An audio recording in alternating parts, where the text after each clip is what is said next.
Recording, awesome. Welcome to Coffee Connect, everybody. Where technical difficulties never get us awry, right? Uh, Today, we're going to have some great conversations around stories. And I'll tell you, one of the stories that's reminiscent to me over the years was told to me by a former captain of mine. Uh, he was an engineer, right, by his trade in the Navy, but he also was taking private pilot's lessons, right? And in his private pilot's lessons, right, he was for some reason we were coming across some difficulties, right, in our operation of the plants. There were some things going on, and things were really ramping up at a fast pace. And he drew up this normal or standard distribution curve. Does everybody understand what I mean when I say standard distribution? Right? If you don't, please say so. I want like he draws up this curve, right, and he starts talking. Andy, you'll like this, right? Because you're a pilot too, right? And he says, "Hey, for the first few hundreds of a year or for a few hundred hours of a pilot's life, right? They're very conscious of the checklist and everything that's going on, and so uh, the opportunity for something bad to happen during those first few hundred hours is actually pretty low because they're so detailed about what's taking place. It's the 200 to I don't know what the hours are, right? But 200 to 1,000 hours that becomes the danger point, right?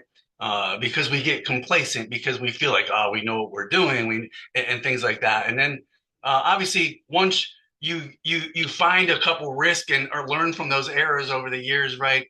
And maybe hopefully live through them, right? You get to the point where you get back to this. Those checklists are important for these reasons, right?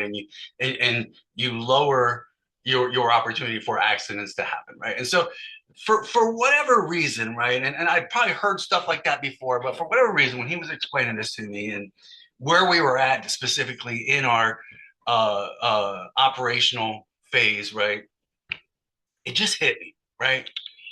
It just hit me that the standard distribution lesson, right, can be used for just about everything in life, right? And from an entrepreneurial standpoint, right, I look at this and go, there are a lot of people down at the left side of that curve, right, that will complain and they will never take on any kind of risk, and they're going to meander down there in the lower end, uh, doing nothing but resonating in the negativity of life because that's what happens. And then there's a vast majority of people that are in the middle of that curve somewhere that maybe they want to do better, they just don't know how to do better. And they're a collective nature of all these people. But then there are these few people, right, that just are willing to take a risk, are willing to step out there a little bit further, right? And I often look at that and I say, where do I want to be on that curve, right? Do I want to be uh, the negativity piece, right? I obviously stay away from that as much as possible, but I often find myself, right, going between the stepping forward and stepping out and taking risks and coming back into the let me get around my collective safety zone of people, right? And you just got to figure out where you want to be. And I think this, like I said, this lesson of standard distribution is something that just stood out to me for a whole lifetime now, right? And I hope that you all have some of those moments in your life too that you're going to be willing to share today and help define how to tell those stories so that you can inspire others to go out and do some great things, right? And so before we get into the content, right, still looking for speakers and facilitators for future Coffee Connects, right? Uh, Pam shared with me a topic. I want to talk about that more at some point, right, with Jim and I know I talked to Melinda, and we got to pull Jeff D into the conversation. I think those are three of our marketing and branding and advertising type people, right? That we can do a triple header with that. If you've got other topics, please shoot them to me, either LinkedIn, email, give me a call. I don't care. Let's talk about them, right? Today's triple header, though, is going to be centered around this arc of a storytelling piece, right? You always have some kind of a setup. There's always some kind of a spark that says, man, I've got to make a change. And then the struggle takes place, right?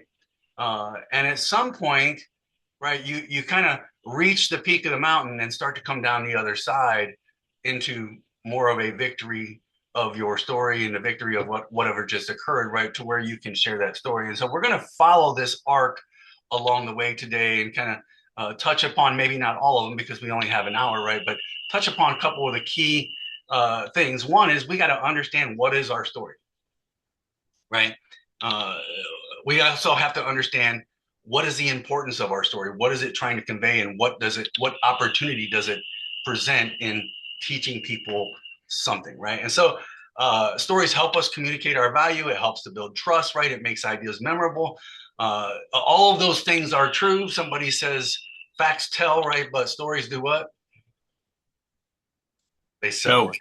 They sell, right? And so when people can grab a hold of your story and go, man, that could be me, right? They now can see themselves into that journey as well, right? And so, uh, again, three things that we're going to do today, and we're not going to be able to, coordinate your entire story, right? Because we only have an hour, guys. But there's three things that I want to focus on. One is allowing us to find our story, like what moments in our lives resonate, like the standard distribution tell of my life, right? That I've kind of stuck with, and I use that as a lesson for just about everything. For my kids, I use it a lot, right, and things like that. And it's just, where do you want to be on this curve, right? Uh, and so, finding your story.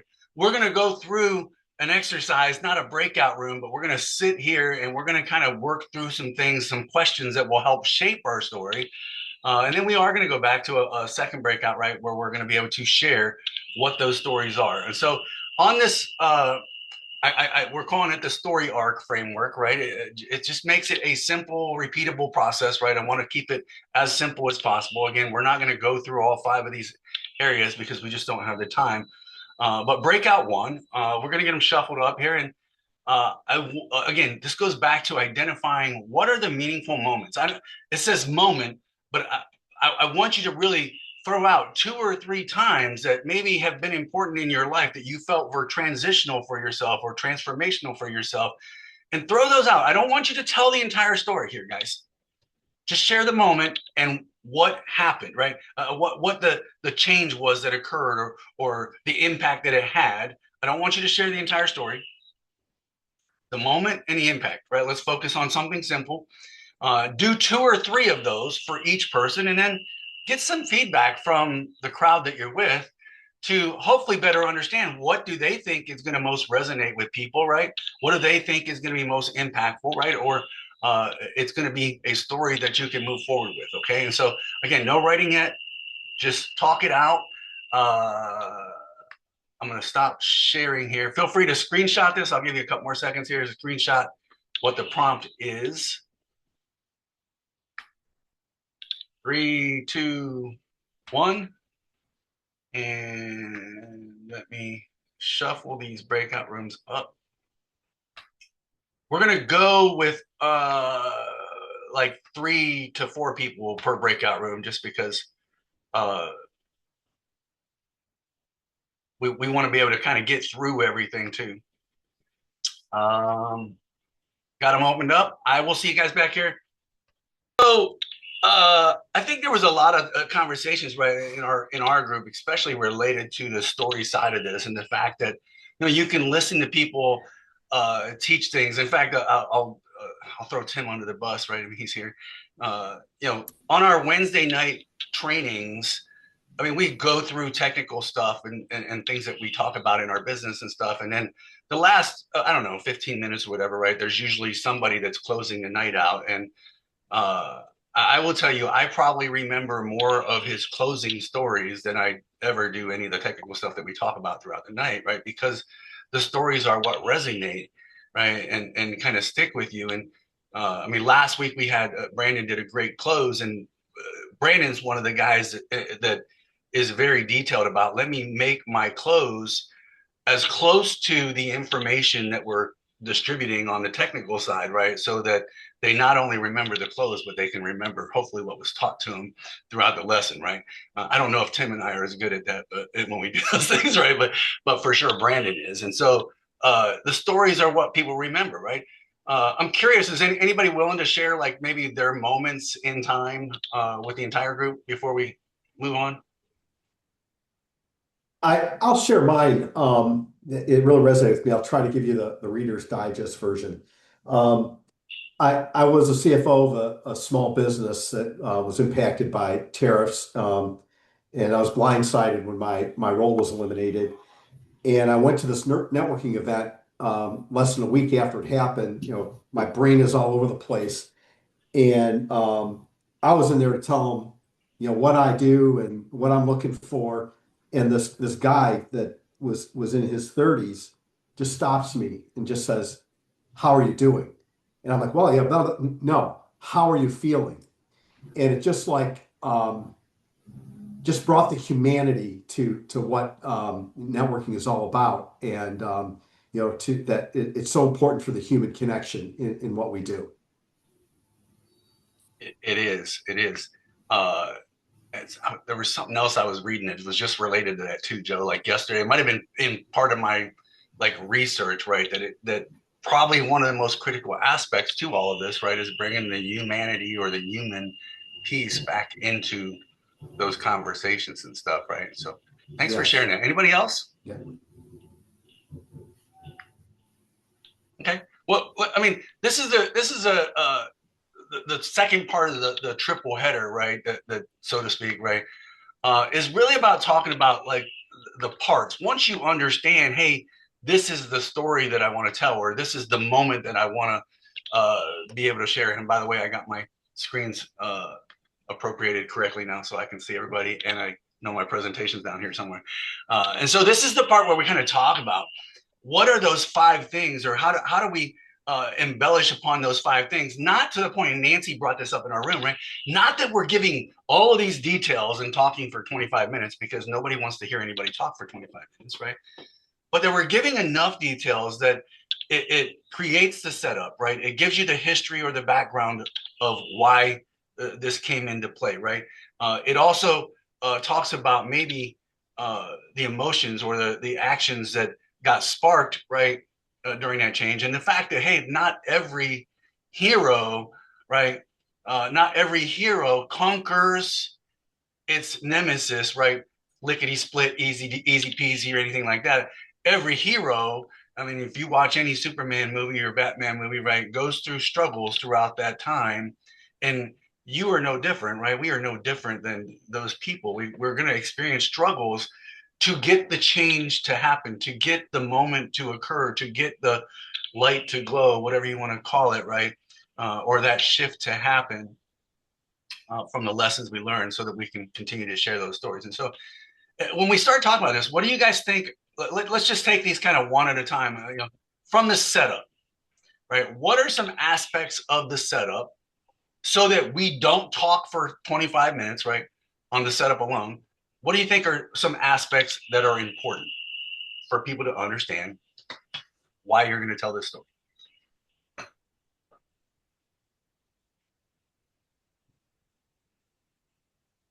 Communication skills. Can you tell a story? No? Okay. Can you tell the story? What Well, else? aren't you kind of giving the background, the situation, the where you were at, comfortable, life was good, things are going well. You're kind of setting up the what prior to the change and what caused that shift. Exactly, right. I think Joe was talking about this, right, and he was, and maybe he didn't realize he was doing this, right. Uh, when he was telling us that we were going through his moments and stuff, right. And he was telling us, "Hey, I was working, man. I did it for a long time, right.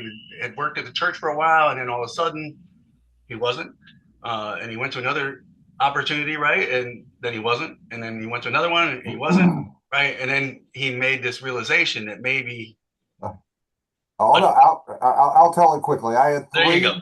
I had three church-based jobs that fell apart for one reason or another in the space of about a year. And I had a sister who was about a year and a half away, as it turned out, about a year and a half away from passing. And she was in declining health. And I kind of said, three church-related jobs that have fallen apart in about a year.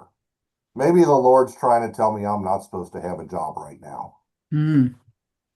And that's when I said, okay, spend some time with your sister, and you can do the volunteering with helping people a couple days a week in job transition. So that's Um, and it's turned out pretty well. Go ahead, Dave. I'd add just a little to the setup idea. The setup is trying to build trust and commonality. People are more willing to accept your ideas and things if they share something in common. Whether it's Joe going out to the Negro Hall of Fame in Kansas City and liking the barbecue better than the chili, or whether it's whatever it is. But part of that is the setup is you're doing it for two reasons. You have something that you want to accomplish, but if you're doing it by the idea that I'm doing things to help people as part of my business, like Primerica and you and Tim do, rather than I'm here to sell you something. And I think that's whether it's a job or anything else, that's the Yes. setup. I want to get to know to say, do we match up enough that you can buy into and trust me? So we need this to answer why should I listen, right? Yeah. I mean, this is the reality, right? Why should I listen to you? Right? Why? How do I know that for the next 5 minutes or 60 seconds or however long that story is going to last, that you're not going to waste my time, that there's going to be some value at the end of this that is going to make me either want to work with you, work beside you, right? Work for you, whatever that might be, right? And so, why should I listen? Let's move on to the next thing, right? And really the next three things all together: the spark, the struggle, and then the shift. Actually, let's just take the spark and the struggle, and then we'll talk about the shift, right? When we're talking about, hey, what's those instant moments, right? I think emotion comes to play, right? You have to emotionally capture people to say, oh, that could be me, right? And again, reaffirming that, man, this is the reason why I need to continue to hear what Patrick's about to tell me, right? Or what Joe's about to share and stuff. And understand how did Jared overcome this spark or this challenge that just approached him, right? And stuff. And so uh, that's what we talk about, the spark, and then the struggle is going to go through. And I don't, we can often get into all the details, right? We're so good about sharing, I think, details instead of just saying, listen, life sucked during this time, right? Uh, and I had two choices, right? And I think Jared was saying this good in our breakout, right? He was like, there's those times, man, at work, you either pull up your bootstraps, right, and you're going to tackle it, or you're going to sit here in anguish, basically, and that's not going to get you anywhere, right? And I think this is that struggle. We don't need it. They don't need all the details. They don't need to know that, you know, they don't need to know all of that. They need to be able to capture the picture that there was a challenge there. That oh, by the way, even though you're as human as what you are, Ray Matthews, right? Right? Or I should say, you're as superhero-ish as what you are, Ray Matthews, right? That you too experience struggles right through these things, right? And then understanding this shift, right? Is the challenge is knowing and giving hope to the listeners, right? That, oh my gosh, Dave overcame this. Dave ain't special. I too can overcome this, right? And so, again, opening up the floor, what are your thoughts here from concept wise or aspect wise that you, as the teller of those stories, need to make sure that are included? Floor is open.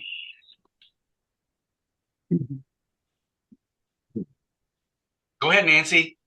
Oh, I just cleared my Oh, throat. You know I'm what? sorry. I'm actually putting something in the chat. So here's my take. I've always loved a job search. I don't know why. I was in sales. Is it because I want to get picked? I'm not really sure. But I always had different thought process. When the one gentleman said that he was blindsided. I hate the fact that when people leave jobs, that it's this doom, gloom, horrible disaster scenario. My belief is that my work is done there. It's time for me to go left. And I didn't do it myself, so I was kind of forced out. And I always did better when I went to the next thing. To me, it is a mind game. There's no question. And there were many times that I was very blindsided. But at the same time, I knew it wasn't working where I was, or for whatever that reason. I think that I would get like intuitive thoughts like, what's wrong here? Hmm. So I guess that's my take. Because I'm putting in here how much I've enjoyed it. You know, my background is executive support. I know how to type the letters, I know how to go and send them out. Um, but I also believe that when I would interview, that I'm here to help them. And one of my goofy tags was I would say sometimes when it was appropriate, I want to be the aspirin for your headache. I can do this job for you. Because I also have seen it on the other side when they are panic stricken looking for the right candidate, because it was always at Yeah. the higher level. And they're like, we have to find somebody. We can't keep doing it like this. So it was, I felt that I had an advantage that I had seen the other side.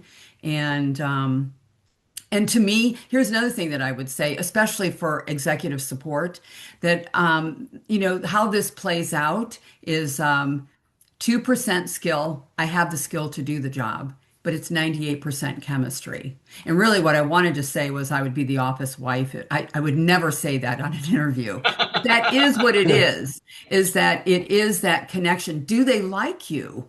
You know, because Yeah. I even was in on some interviews at one point, and that was the first thing that I noticed about people was their composure. One poor girl, the pencil fell off the table. She was a nervous wreck, and I said to her, "Take a breath. Let's, It's fine."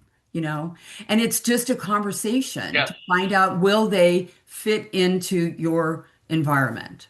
Hold on, Ray, or hold on, Dave, for a second. One moment here. So I'm curious because uh, Rita, I'm kind of. I know over the last couple of years, right? We've been talking, and you've been part of this group, and I mean, you've had struggles sometimes, just kind of communicating your business and your vision for your business and for your clients as well, right? I mean, how does any of this hit you right now? I mean, Are you talking to So, me? or Oh, sorry. Rita. Sorry. so I would say, when I'm seeing what's on the screen, that is a great framework to keep in my head because as we know, I am overly flowery and I overly embellish. And keeping something like this as a framework when I'm talking to people helps me go, I'm only on step 3 and the elevator's gonna open in 30 seconds. What are the next? So having a framework always helps. Perfect. I simplified my framework with the concept of what, how, and why. So that's my 3-part step to get through things. Um, and for me, it's it can't be the same thing over and over again. Because if you go to any big networking event, you've got to have a variety of different stories to kind of pull from. Hmm. Because I don't know who I'm going to talk to. And so, do I like having a framework? Yes, but I also know I have to be a nice blend of an expert in my field, willing to have multiple examples to share, and a sprinkling of charming, because Yeah. no one wants to work with an interior designer that has no charm. And the framework you have here is really good, but you've got to fill it out, right? Yep. You can get through this framework and it sound like Bueller, Bueller, like that really Yeah. flat tone, right? So you've got to set yourself up for um what is going to make you feel really powerful and dynamic. I too have interviewed for many a job. I went down in history having done an interview when I worked at Joanne Fabrics. When they were interviewing me at headquarters, I did like a 4.5 hour interview Oh, session. oh, And I interviewed with like 3 different people. Um, and the higher up I went, the better the interviews went because those people, they just want to know you. They're not checking a task list, Yeah. right? When I interviewed with the lady who was my manager, eventually she was fine, but she had me interview with her counterpart. That lady interviewed me with the energy of a beauty pageant. She was looking to see if I could stand on the stage in high heels and a sparkle dress and fall on my face. And, you know, come to find out, she was someone who in her own home life was a ballroom dancer. She didn't realize she was sitting in the room with someone who was a former Southern beauty pageant. So I'm not going to stand in my sparkle dress and my heels and fall on my face. And I handed it back to her. And sometimes, kind of like with stories, you have to have multiple stories. If you're going into a big interview session, the first lady who was my manager, I went in very much with the idea that I need to talk about my skill sets and what value I can bring to her team. The second lady, she was doing the beauty pageant questions. Where do you see yourself in 5 years? What are your greatest weaknesses? Right. And I handed it back to her. I matched her energy. And then the final person I interviewed with, who was like a director level, I had like an hour conversation with him about camping Hold that thought. Hold that thought for a in second. Hold that thought for a second, Rita. Because we're going down this rabbit hole, I think, a little bit. Uh, Pam, real quick, go ahead. I've used this storytelling technique in interviews before because they asked me what I did before I went into environmental health and safety. I went from customer service into EHS. So I simply use this format to answer that question. Yeah, absolutely. It works. I mean, and I'm not saying you don't have to have other stories or other ways of telling the story for sure. Dave, go ahead. I love the office wife. I used that forever until my office wife said, I really want to be called partner in success. And when you think about it, that works for everybody, whether you're in sales, whether you're looking for a job.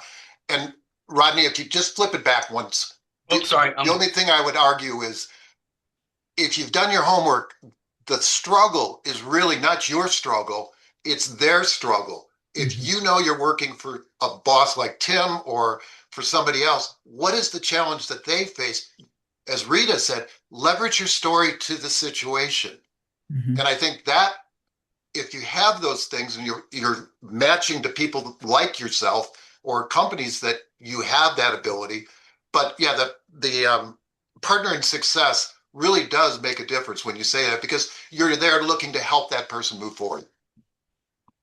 Absolutely. Absolutely. So again, and I think Rita was hitting on this, this is just a framework. Okay. I was talking in our breakout room and we're going to go to a final breakout room here in a second. I was talking in our breakout room. I said, folks that do TED Talks or any kind of public speaking, right? You may have heard their stories over and over and over again. And the reason it feels so compelling isn't because they tell the same story. They find different ways to tell the same story, right? And then they can measure that and go, what was my response? Where did I get the reactions? How can I get better at each segment of this? How do I create a better setup? How do I create a better spark and a struggle and things and walk our way through it? And so I don't know if you need a different story every time. Not that the flexibility doesn't help or doesn't hurt, right? To have those other experiences to share and stuff.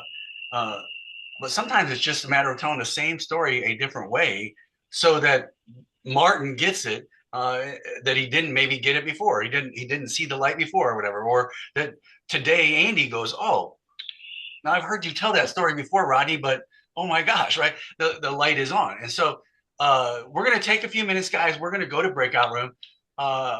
If you've thought about this, and we've been walking through this, we really didn't write anything out today, but if you've got a moment, I want you to share your story. Now, I want the feedback from the group to be, where did that resonate? Where did the story resonate? Please keep them right to a minimum, like a minute and a half, guys. We don't have a whole bunch of time left in the day. Keep the stories as short as possible, but try and hit the benchmarks of the framework, right? And so I've got them opened up. I'll see. So again, guys, we knew today wasn't going to be like, oh, let's create a whole storyline or help us write our biographies or anything like that. It was about giving you some framework and hopefully getting you to think about it, right? I mean, I think our first breakout room, Andy brought up. He's like, I'm usually pretty good at this until Roddy says, "Hey, tell me this," right? And so I think we all have to have these things in our mind, especially if you're in job seekers mode, job search mode. I mean, those are things that you want to have at your hand, especially when you go into networking events, so you can influence upon those that you're meeting that, man, these are the things that have shaped me and this is what I want to use. These are the lessons and skill sets and talents that I want to portray and be able to bring to your table, right, as a leader. And so hopefully, as always, man, you were able to learn a little bit about yourself, maybe even learn a little bit about those that you interacted with in today's breakout sessions and stuff. And guys, I would always encourage you, right, to figure out, where can I use this story? Where can I use the story or the moment in my life to help inspire others, whether that be on a professional basis, or maybe it's just with your kids or your wife or whatever that might be, right? And so I hope you guys all had a great week with us. We don't have any new people, any networking events that are coming up. I know we have Cleveland area networking will be available next Monday, not run by Jeff, but run by Jeff D, right? Not Jeff Hexer, but Jeff D will be there running it, right? Am I right on that? That's the plan. I'll try to be Yeah. from the Atlantic, but I don't know. So Cleveland area networking on Monday. Tomorrow, Thursday, we will be at breakfast as well on over in Westchester at the Wooden Barrel. Feel free to join us if you're down here in the Cincinnati area from 9 to 11. We're there. You don't have to be there from 9 to 11. Just come at 9:30 or 9:45 or whatever. To pop in, have a cup of coffee or breakfast with us, and enjoy some more individualized or personalized conversations that take place at the breakfast table. Right, we're at 70 new folks for the month, right, or for the year right now. I wish for the month, that would be great, right? Maybe that's the goal for next year, 70 a month. But regardless of that, we've got some great things coming up. Next week, we're going to really talk about how we can pivot our skills, right, and translate our hireable skills into entrepreneurial assets. And I'll be honest with you, right, there are probably a lot of businesses out here, companies out here, organizations out here that want to see you as more of a business leader than just a piece of their business, right? And so if we can learn how to interpret our skills to translate those and give those to the people that we're interviewing with, we probably have a much more opportunity, right? A much better opportunity or greater opportunity of landing a role with those jobs. Go out there, have a great week, everybody. Remember, I love you guys. All right. See y'all. See ya. Have a great week. Happy Nice on to Monday. see you all. Have a good one, everyone.